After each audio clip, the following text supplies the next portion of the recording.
right, that are going to not just transform the community, providing education, healthcare, and economic development, but also generate profits, and so that the community themselves can be the ones to uplift and reach out to their own most vulnerable people. And so, I think a lot of times we do these things, right? We sponsor kids, or we go on mission trips and build houses, and we donate clothes and shoes, and we go and we pack meals and we send meals, and all these things are good and they're well-intentioned, but they don't address the root causes of poverty.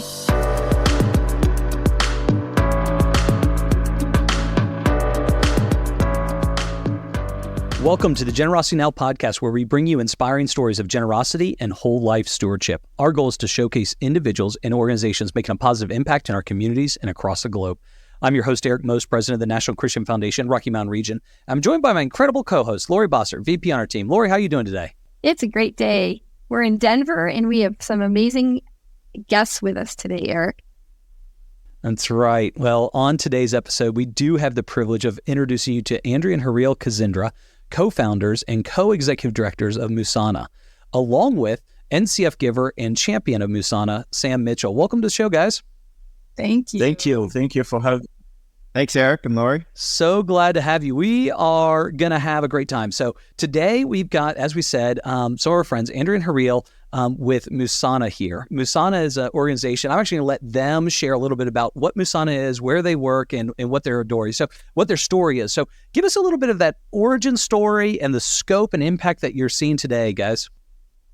Yeah, maybe I'll start with a story and let Haril talk more about what Musana is today. But I grew up here in Colorado, and I was in the Leeds Business School, and like most college students, was a little confused about life. And I grew up in a Christian home, and my whole life was told to be the hands and feet of Jesus, and really didn't understand how I could do that with business.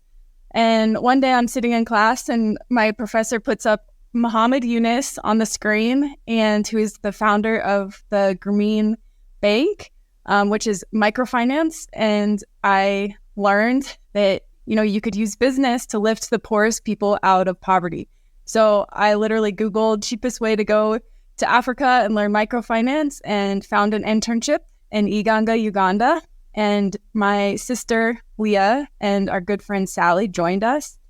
And we set off this for the summer after my sophomore year. So shortly after we got to Uganda, we started volunteering at an orphanage in town where 160 kids were living in just the most deplorable conditions you could imagine. I mean, sleeping on rocky dirt floors. The compound, this small compound for 160 kids was also the community trash dump. So they literally lived and played and spent every moment of their life on top of people's garbage. They shared 2 toilets. They had to walk miles to get water, and where they were getting water was, just a horrible, horrible place. And over the summer, just uncovered a lot of darkness, a lot of corruption, a lot of reasons of why these kids were living in these conditions. A lot of people were benefiting from it.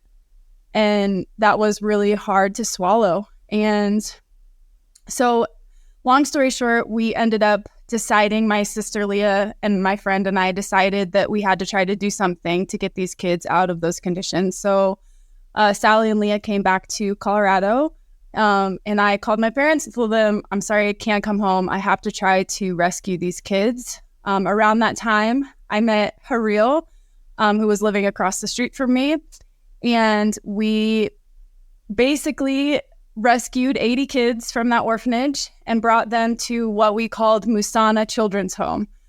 So at 21 years old, we became legal guardians of 80 kids. So yeah, it was total chaos. And I will say we made a lot of mistakes. Personally, I made every mistake a 21-year-old white girl could make in Africa, and really learned over the course of the first few years, kind of, how do I describe it? What my role needs to be as a Westerner, as someone coming from the donor community, and how, charities can really cause a lot of negative impact. And so, it was just, I would say, a transformational experience for me personally, living there and working there and learning that really I shouldn't be there working and I should just be in the background. And so Haril stepped up and started leading Musana, and he's just an amazing, incredible entrepreneur, one of the most dynamic and innovative leaders you will ever meet.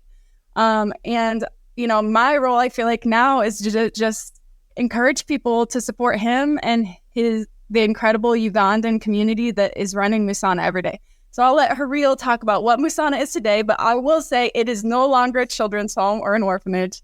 That is just the origin story. And I don't want people to miss just the incredible work that Haril and his team are doing on the ground in Uganda. Yeah, I'm so humbled and honored. It has been quite a wonderful journey between me and Andrea from the start of Musana and where Musana is today. And Musana today is redefining, the approaches on how we can support people who are living in extreme poverty levels.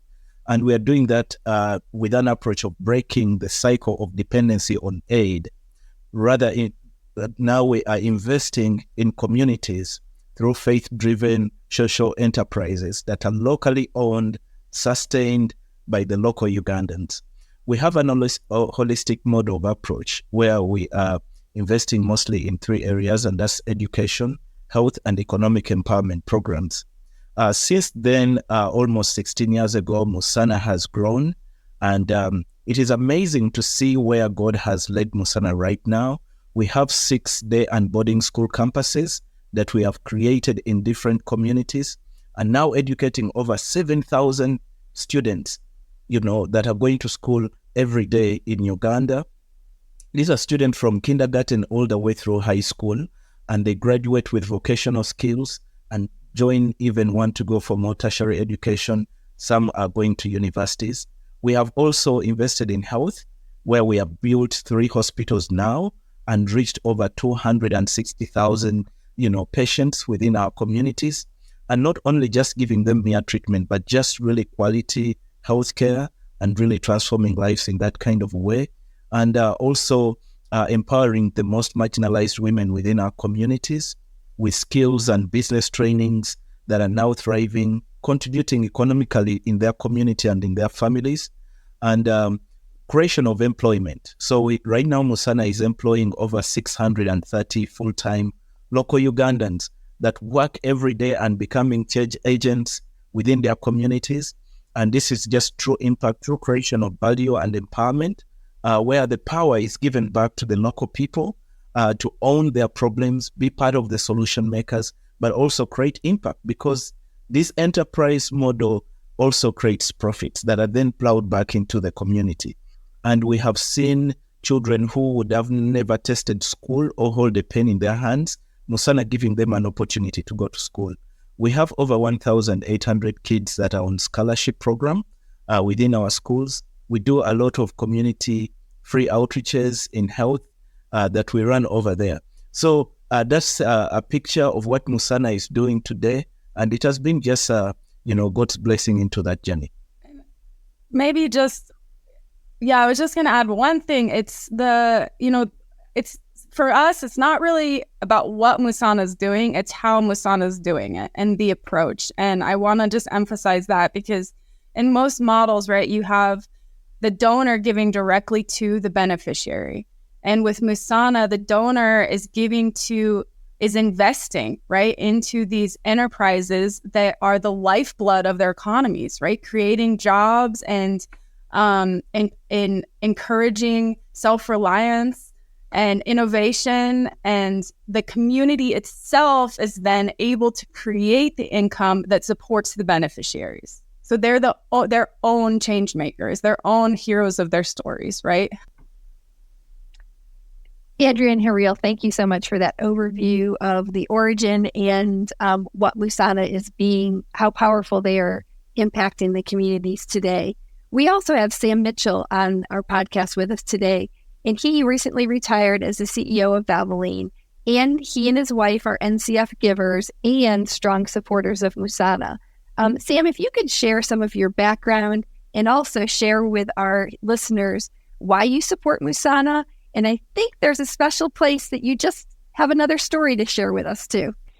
Well, background is I grew up in the Detroit area and had a wonderful family life growing up. I was exposed to a lot of wonderful things, went to church with the family. But in terms of personal faith, saw Christianity as something maybe you believe in, but didn't really understand that it's about the fact that, God knows us and wants us to know him. And it took me some time, and I was a junior in college when a friend of mine, Eric, invited me to join him to go to a Bible study. And my first reaction was, boy, I'm awfully busy, but I realized God was working in my life for a period of time. In fact, had an answer to a desperate prayer about 18 months prior where I had a bad accident. I called out to God. He answered a prayer. And so when I received that invitation to go to Bible study, I felt like, oh, this is what I'm supposed to do. I'm supposed to check this out. So I invited my friend Doug, and Doug invited Dan, and we invited Mike. And before you know it, we had a group of fraternity brothers who were reading the Bible for the very first time on our own. And what an impact it had on all of us, changing our lives. And so my life has never been the same since meeting the Lord in college. Also met my wife in college too. So Beth and I were married shortly out of school. And we've been on a journey together, both in raising our family and through my career, a lot of it at Valvoline, the last 26 years. It was a great ride with them, and leading that organization for 21 years was an amazing experience. I learned a lot and was part of building a great company. And what makes retirement satisfying is knowing that the company is set up for success and growth going ahead. And probably as I reflect back on it, the most important contribution was building a strong team and a strong culture. And I know how important that is to building sustainable success. And now, in terms of this relationship with Musana and meeting Andrea and Haril, they intuitively understand the importance of building a strong culture, building a strong team. And that's what's happened at Musana. And when Beth and I first learned about it, we first heard Andrea and Haril speaking at our church. So they were guest speakers at our church. And at the end of the service, Beth and I looked at each other and said, I think we need to find out more about Musana. We were so impressed with the story. We said, let's try to meet them before they leave town. And we had a chance to meet with Andrea and Haril and learn a little bit more about the story. We've been partners ever since. I guess that was about 3 years ago. And they were working on us to come and see for ourselves the work in Uganda. And I said, well, once I retire, I'm going to have time to make that happen. And so they held us to that commitment. And boy, we just had a great trip back in February to experience Musana firsthand. Yeah, thanks for sharing that, Sam. As you're reflecting back on that trip that you just got back from, what stood out to you or what stands out to you today? Well, it's hard to just pick one thing that stands out because there were some great experiences and a lot of things that stood out. But probably if I chose one thing, it would be the people at Musana, the team at Musana that is so tight and so committed to the mission and driving real change in their communities. So when I think about when we first got there, it's a pretty long trip. So we were incredibly jet lagged when we arrived. And so that afternoon in Uganda, they said, okay, group, we were with a group from the UK. They said, let's go visit the primary school and we'll meet some of the kids and teachers, et cetera. So we walked down that afternoon and battling our jet lag. And the first experience was about 1,000 kids just charging up the hill to greet us in person. And they about tackled me, and what a welcome it was. And that was the start of what turned out to be just a great week, where that energy that the kids brought, the joyfulness that they had, that just permeated through everything that we did and saw, whether it was in the schools, the hospitals, the people that we met, the time we spent with the leadership team. The people were just so impressive, and their love for the Lord, but the love for their communities and wanting to see real change and empowering people, empowering these kids. It's awesome. Thank you. I want to pivot us back just a little bit. We got to jump in and hear a lot of the great work of Musana and Sam, your and Beth's trip. But on the Generosity Now podcast, we talk a lot about generosity and whole life stewardship. And so we'd like to hear from each of you a little bit of your own journey as it relates to those two themes. And so maybe start with Sam, and then we'll go to Andrea and Haril. Well, from a whole life giving, coming out of that Bible study in college, before I left college, the crew leader met with me one-on-one and explained the whole principle of tithing, that, giving back to God, the very first fruits, is what it's all about. And while that was challenging in our 20s, that was probably when we made our most sacrificial giving, even though maybe it was $25 a month to some missionaries and friends that we knew. But probably the most important thing we learned from some of that early giving was where Beth and I felt like God was bringing people into our lives it was happening for a reason. And when we began to support the work of missions through our church and around the world, so much of it happened through the friends and the people that God brought into our life. And as we then gave, we realized that it was much more than a donation of money. It was an impact on our hearts, and that leads to prayer and relationships that are life-changing. And so Musana is definitely part of that story. Other trips and organizations that we've supported, where it's this combination of friendship and experiences and being involved, has made our lives so much richer. And a lot of times it's just, about saying yes, where you see God doing amazing work. Then how do we participate in that? How do we help? Yeah, maybe to piggyback off Sam, I think that whole willingness to say yes, right? I've seen how that's played out in my own life, and how every time I'm really scared to do something is usually when I give God the opportunity to show what he can do, right? And I love, it's my favorite thing about Uganda is how faithful people are. And they're so faithful because they have to depend on God, right? Because if they don't know what they're going to eat tomorrow, it's like their reliance is on God and God alone. And I've seen that play out just over and over again with Musana. And, when you're willing to sacrifice and when you're willing to say yes, and it's amazing to see what God is doing. And we just get in the way so many times, right? We get in our head, and so for me, maybe it's not generosity with resources as much as it's generosity with our time and our willingness. And then I will say on the other side of that, as an organization that has grown because of the generosity of others with financial resources, it's just been, we have met just some of the most humble, incredible, generous people like Sam and Beth. And the impact that they've been able to have with their resources because they've been willing to invest in Ugandans that are now transforming their communities. And so, yeah, it's been just an incredible journey to just get to know, some of the best people in the world on both sides, right? Both in Uganda and here in the U.S. Yeah, and I just want to, re-echo the same thing that Andrea said. Generosity can be looked at one side, maybe financial for the most people. But even with our culture, I've seen a lot of generosity just around the people, around the community, around the society.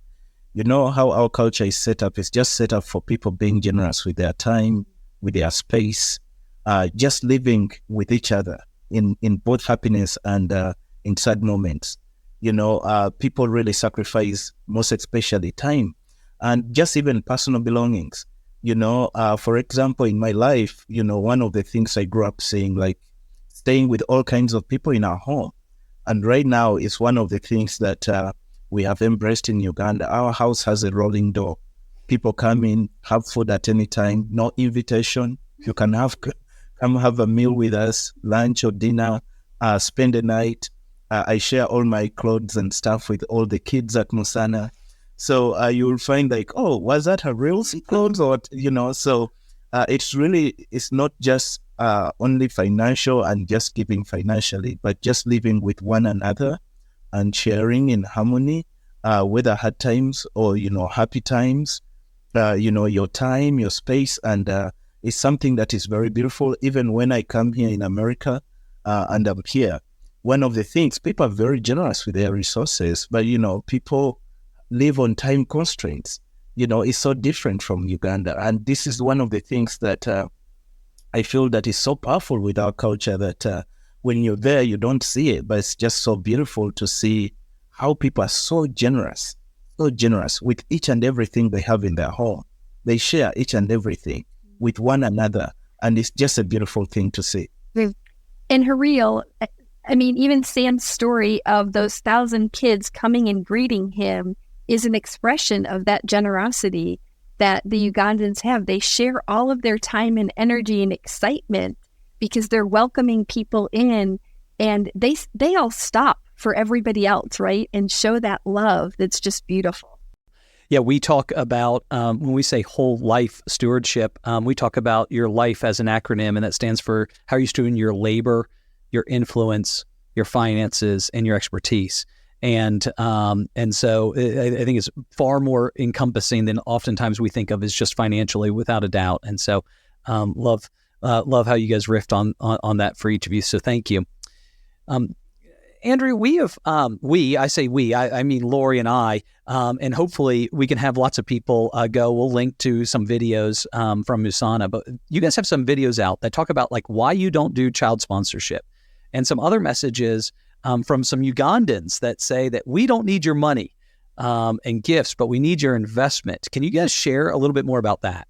Yeah, I said it a little bit, but our model is that donors, they have an important role, right? But it has to shift from being the heroes by giving directly to beneficiaries to instead investing. And with Musana, that's investing in what we call social enterprises, right? That are going to not just transform the community, providing education, healthcare, and economic development, but also generate profits, and so that the community themselves can be the ones to uplift and reach out to their own most vulnerable people. And so, I think a lot of times we do these things, right? We sponsor kids, or we go on mission trips and build houses, and we donate clothes and shoes, and we go and we pack meals and we send meals, and all these things are good and they're well-intentioned, but they don't address the root causes of poverty. And a lot of times they can actually lead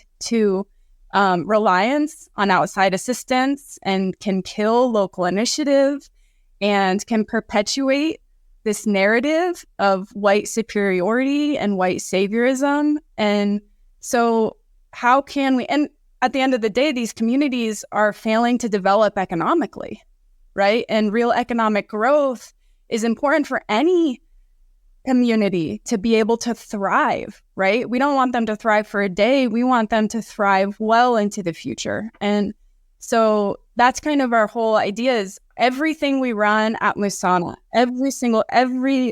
it's all sustained with locally generated income. And we have this idea that communities don't have money, right? So we have to go in and just do everything for them. And we have to think about it differently. We have to create ways of how communities can generate, how we can create economies. And if we change our mindset as donors, from giving to investing, and that doesn't mean like a real investment where you're getting paid back, because I think it's even more beautiful when you can invest and know that you would get a return, and you are getting a return, but your return is in impact. Yeah, and what I can add on to that, just from experience, you find that the heart, the intentions, of people from the West towards us doing sponsorship and all good is well intended. But one of the things that has missed out is to see what impact it actually causes to the whole family there. We have seen the model of sponsorship disconnecting families, breaking up families, and disempowering families. And this is something we experienced for the very first beginning of starting Musana, that how families were so broken just because they wanted to satisfy the interest of the sponsor or the Western idea. And it was totally wrong, because at the end of the day, you could be sitting here feeling that you're making a really great impact, but there is really a negative impact going down there.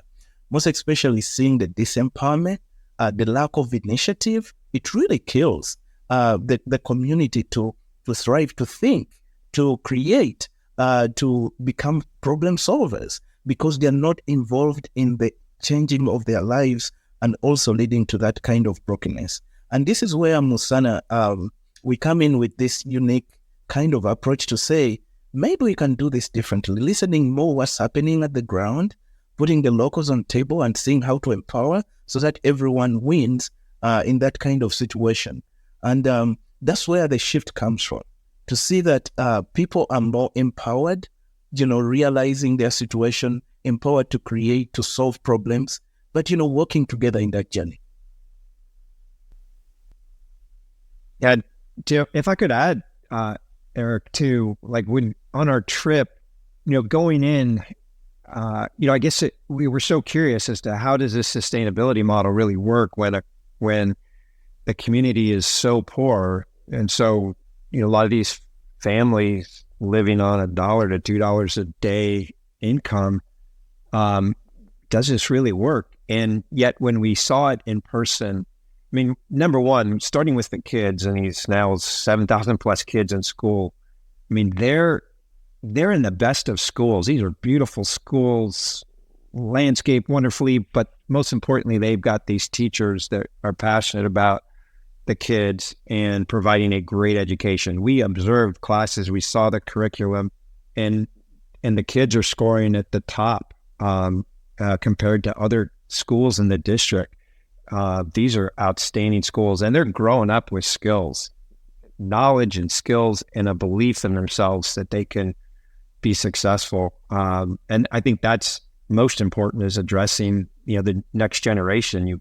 Africa in general, it's such a young country, and we've got to start with the kids and give them a new vision for what's possible.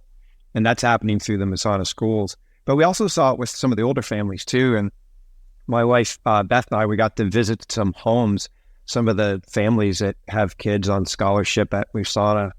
And especially with my wife, Beth, seeing her on the back of a motorbike, following the social worker, Florence, who was just had this great relationship, sitting down with the families and talking about their challenges.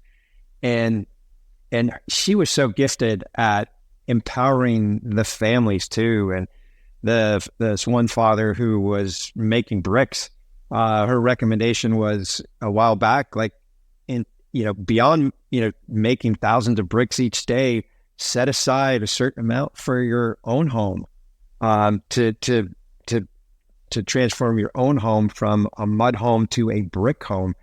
And it's just that type of help. A little bit of help goes a long way when people are encouraged, to take the initiative and to believe that they can make a difference for their family and their community. And that's what was so powerful for us when we came back, just going, this model is absolutely working, and it is so exciting to see transformation is happening. I think we all have a God-given desire of being able to provide and do that for our families. And that's where this model gives that dignity to the adults to be able to provide and be able, and that's where it sounds like the kids, there's tuition to these schools, but there's scholarship, but they have skin in the game, and it's a balanced approach to this whole, and that's where giving the families their dignity and the adults opportunities.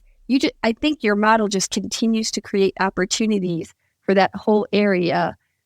Tell our listeners a little bit of how many communities you have and just where your vision is going.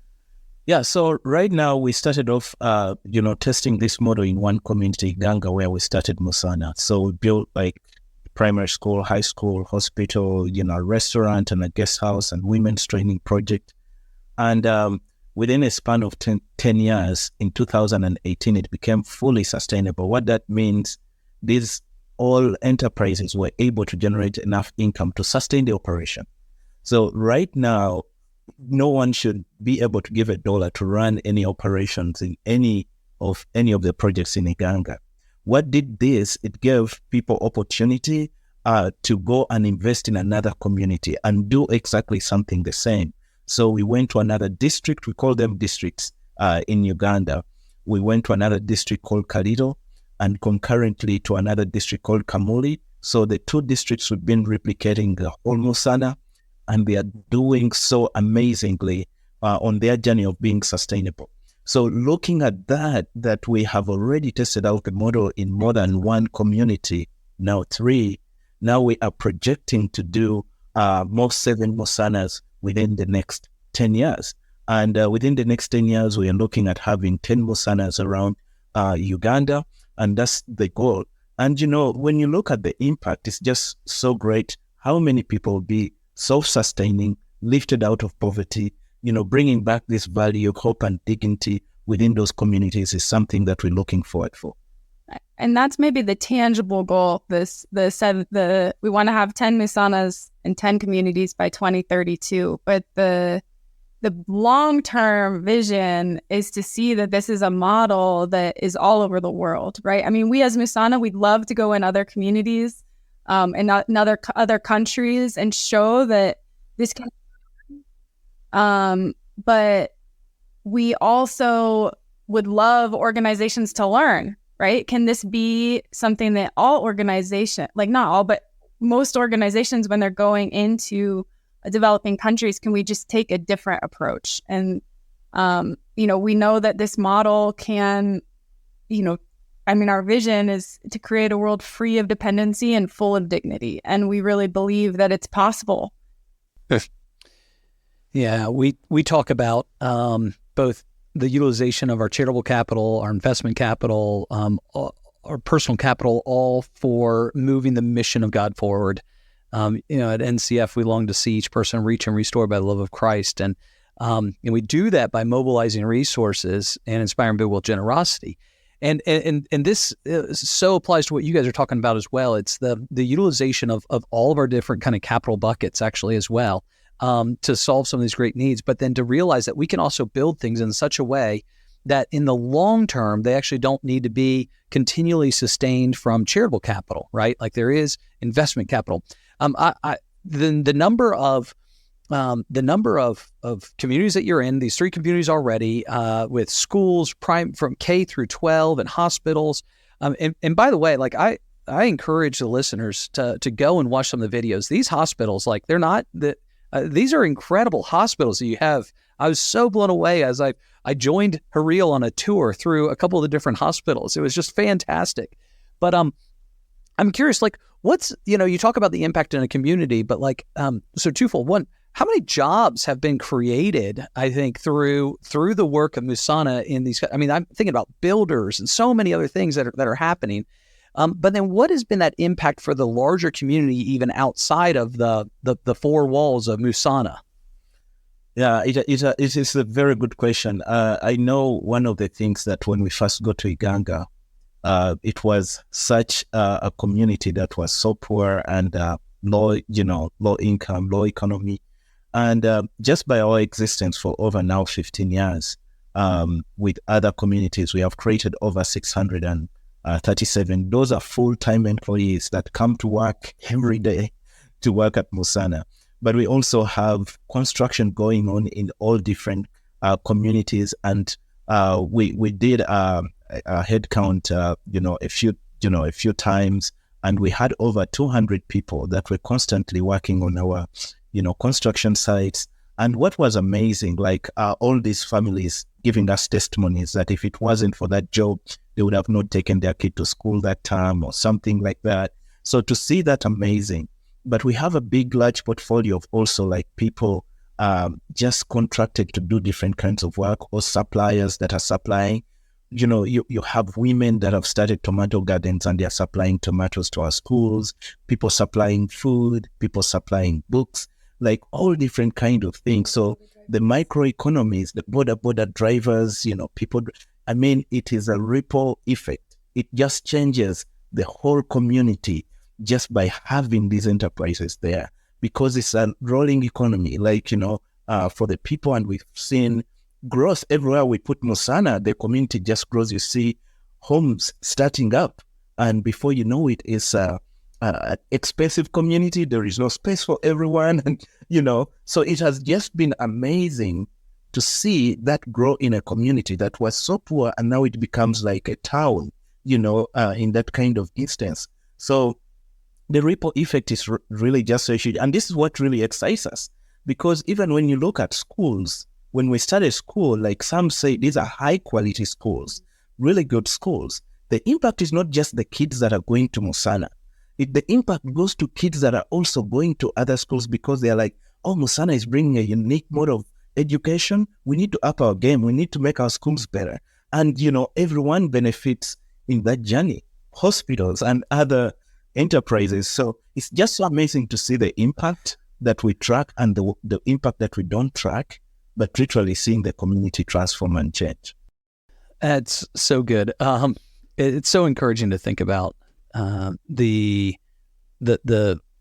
thousands upon tens of thousands of lives that are being changed. And education, as Sam pointed out earlier, just is so vital. And you just think about what is the generational impact that that's going to have in Uganda and the world over the next 20, 40, 100 years with the education that you guys are able to provide. And, I was just in Africa a few weeks ago, in right down the road for you guys in Kenya, and just blown away by the entrepreneur spirit that is throughout the entire continent of Africa. And with education and resources, and you guys are even catalyzing a vision for folks to see outside of maybe what they've envisioned themselves before. As even Sam mentioned, the brick maker who hadn't even really considered about adding a couple bricks on the side to build his own house. So, well, thank you, and grateful for the work that you guys are doing. I'm curious if listeners wanted to connect to know more about the work that's going on, what's the best way for them to do that? Yeah, probably our website is www.musana.org. That's probably the easiest way. And then from there, you can sign up for newsletters or reach out through email. There's phone numbers. So yeah, that's probably the easiest way. We also have, Instagram, all the social media channels. You can follow us and keep up with what's going on. Sam, I was just wondering if you had any last thoughts that you'd like to share with our listeners. NCF has been a real blessing to us in our giving journey, and you guys do great work, and just pray that word continues to get out to more and more people, because it has encouraged us in our giving, and certainly simplified it a lot too, and I think improved its effectiveness in that regard. But with regard to Musana, what an amazing organization. Check out their website. You'll watch some incredible videos too, to get to know some of the people that we talked about during this podcast.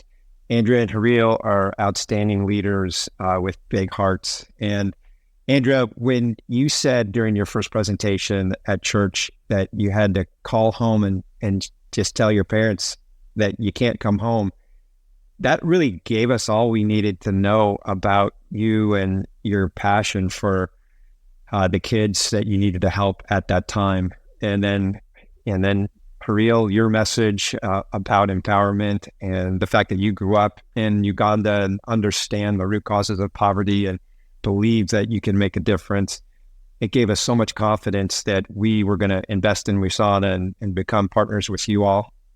And it's been wonderful because, as I said in my earlier comments, it is about friendship in Christ and working together and how we help one another to make a difference in this world. And It's been a real blessing for Beth and I to be partners with you all.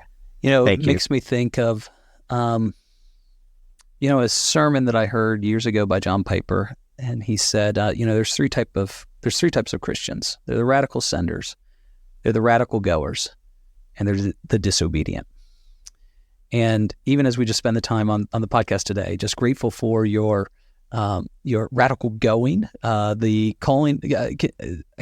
I've got young kids, and I can imagine when they're in college getting a phone call saying, "Hey, Dad, I'm not coming home." Like, holy smokes! Like, honestly, in a lot of ways, I'd be like, "Praise God!" Like, how can I help? And so, but that radical going, the radical sending that we're seeing, Sam, for you and others who are leaning in radically to help.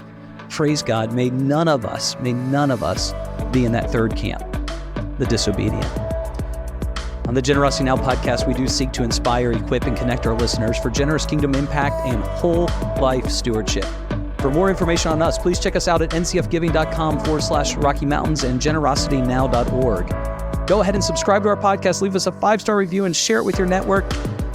Doxology today is John 15:5. I am the vine, you are the branches. Whoever abides in me and I in him, he it is that will bear much fruit.